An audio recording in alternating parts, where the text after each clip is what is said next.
What's up YouTube, Kristo here, and I've got a video for you. Going to be looking at a really special fragrance, one that I've been dying to review for a long time. This is CDG2 Man EDT. Now, quickly right off the bat, I just want to make sure that everybody knows it is quite different to the 2 EDP, despite the very similar names and the packaging and the bottles. These are actually really different. It's not like this is an EDP concentration of this. It's not like this is a men's version of this. Both are absolutely amazing, and I highly recommend checking out both of them, but they are really different. So just to get that out of the way. This fragrance is from 2004, so it's been around for a while. And in my opinion, this is a really important scent for Comme de Garçons. I think it really put them on the map, especially with the more mainstream market. They definitely had fragrances before this that were really critically acclaimed and that were really well received, but I think this is the one that really got their name out there, you know, with the more mainstream perfume market. The perfumer for this is Marc Buxton, and his name's going to come up in a little bit, because it's actually another fragrance he's done that's very similar to this one. Marc Buxton, he's done quite a few fragrances. He has his own niche line, which unfortunately I have not tried, but I would like to. I've heard very tepid things about it, but you know, of course it's better to try before you pass judgment. He's done some really great things for Comme de Garçons as well, so he's definitely a very competent perfumer. Now, people compare this to Gucci Pour Homme 1, and a lot of people will say that this is a good substitute for it, because Gucci Pour Homme 1 is so hard to find now. I can see similarities, but honestly, in my opinion, very different. They are woody and they are smoky. That's about it. They've got brown appearance, but that's about it, honestly, in my opinion. I think for a seasoned nose, you're going to spot, you know, right away that they are very different scents. Again, Gucci Pour Homme 1, excellent, but very different to this. What notes do I get out of this? Well, definitely the two big ones here to me are incense and woods. Mahogany supposedly is the main wood used in this. A lot of people will comment that this is not just one of the best incense fragrances ever, but one of the best woody fragrances ever, which makes it, you know, even more amazing because it's, you know, a crossover of two of my favorite notes. You know, kind of dry woods and oily incense. Amazing. Supporting notes though, definitely there's some aldehydes in here, but definitely not your typical aldehydes. There's also some vetiver, and I definitely can pick up some kind of delicate herbs and spices kind of dancing around gently in the background somewhere. But for me, mostly this is smoke and woods. So what does this make me think of?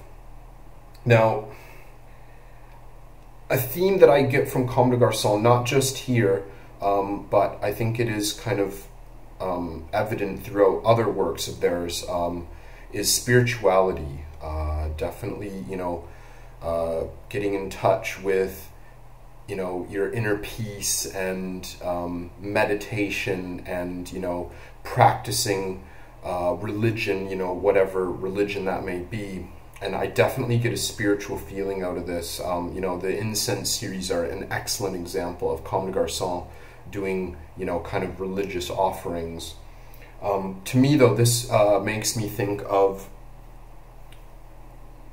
a gray, dreary plateau way up in South Asia, you know, somewhere up in the Himalayas, and there's this plateau. And there's a temple, and it's kind of fog rolling around everywhere, and you know, there's incense burning in the temple, and there's people meditating and praying, and you can smell like the dry wood, you know, built in the temple, but you can also smell like the oily incense being burnt. That's exactly what this reminds me of. Just, you know, this beautiful oily smoke with just very dry woods in it. I've become obsessed recently with oily fragrances, especially oily resins and stuff like that, and this is just one of the best. I really love this. Now, in terms of talking about performance, longevity on this is about average. I can't say it's that great. 6 to 8, which, you know, is good, but, you know, the price tag, which I'll talk about in a minute, you know, some people might expect a bit more. In terms of projection, actually, I find this to be quite modest, which in my opinion is good though, because I kind of see this as a more formal fragrance. I wouldn't really wear this, you know, to go drinking with my friends at the pub or something. I wouldn't wear this, you know, to just zip to the mall to go get some groceries or something. I would definitely wear this, you know, kind of a more formal environment. So for me, that's really good, because I don't want to smell, you know, too obvious when I'm, you know, dressed up nicely. In terms of season, well, you know, that's why I saved it till now. This is just, to me, a perfect example of a autumnal fragrance. Cold weather, cool weather, this will be perfect. In terms of occasion, yeah, I kind of spoiled it with my description before. I find this to be quite a formal fragrance, and, you know, it kind of debunks one of the myths that Comme Garçons only make really weird, strange fragrances that are so hard to wear, and they're only weird and strange and stuff. This definitely is not a conventional fragrance, but it is definitely wearable. If you like incense and woods, totally, totally wearable in my opinion. Now, the big debate, is Comme des Garçons a niche brand? I don't care what you say, it is. They make strange, you know, high-end, you know, very unaccessible fragrances that often are very unorthodox, you know, in both smell and appearance. So in my opinion, that's just absolutely what niche is. Is this niche quality? Yeah, absolutely, 100% through and through. The price tag on this is only about $120 or less for a 100 ml bottle like I have here. And like I was saving from earlier, Marc Buxton, he also made the fragrance Vetiver 46 from Le Labo. And I actually find that to smell much, much, much, much more like this than Gucci Pour Homme 1. And I have talked to other people who totally think the same as well. That's actually, you know, how I was introduced to 46, Vetiver 46, as a, you know, something to, you know, kind of go towards this. But in my opinion, honestly, this is better. It's half the price for the same size bottle. And I think it just is a better fragrance. The big difference though, definitely Le Labo, Vetiver 46, there is a lot more sweetness in it. Although it isn't a sweet fragrance, but this one is like basically devoid of any sweetness. Whereas in Vetiver 46, I without a doubt smell sweetness right away. I don't know, in my opinion, this is just head and shoulders above Vetiver 46. And I have a bottle of it, so it's not like me, you know, ooh, it's expensive and I don't have it and I'm jealous. It's not like that at all. Since I bought this, I had Vetiver 46 before this. Since I bought this, I haven't touched Vetiver 46. It's just sitting on my shelf. It's redundant now. This is just totally whooped it, cleaned its clock, you know, just destroys it in my opinion.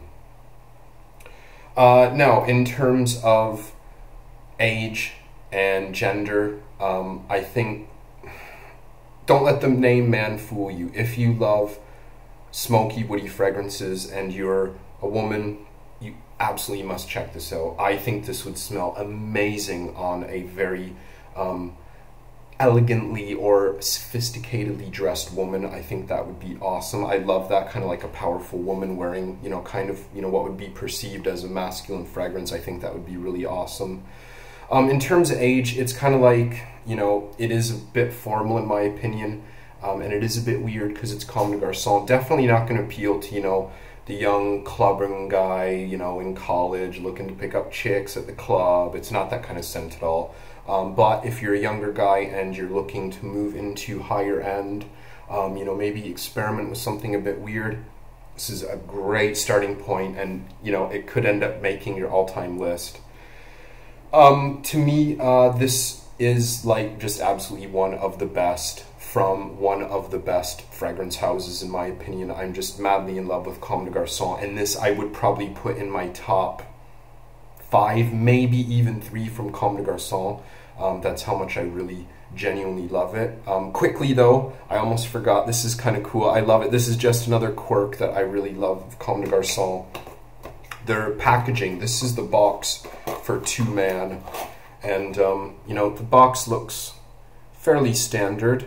Inside, like most of the fragrances in the similarly shaped bottle, they come with these weird plastic sleeves that your bottle goes inside and then goes in the box. And as well, to make it even better, the box is actually so much bigger, like way bigger than it needs to be. But again, it's just something that I love about Comme des Garçons. It's just their, you know, bizarre, abstract, you know, process just make the packaging big and clunky and oversized and whatnot. But yeah, I love it. Overall though, honestly, I would put this up in the best incenses I've ever smelled. You know, I think this beats the pants off a lot of amouages I've smelled before.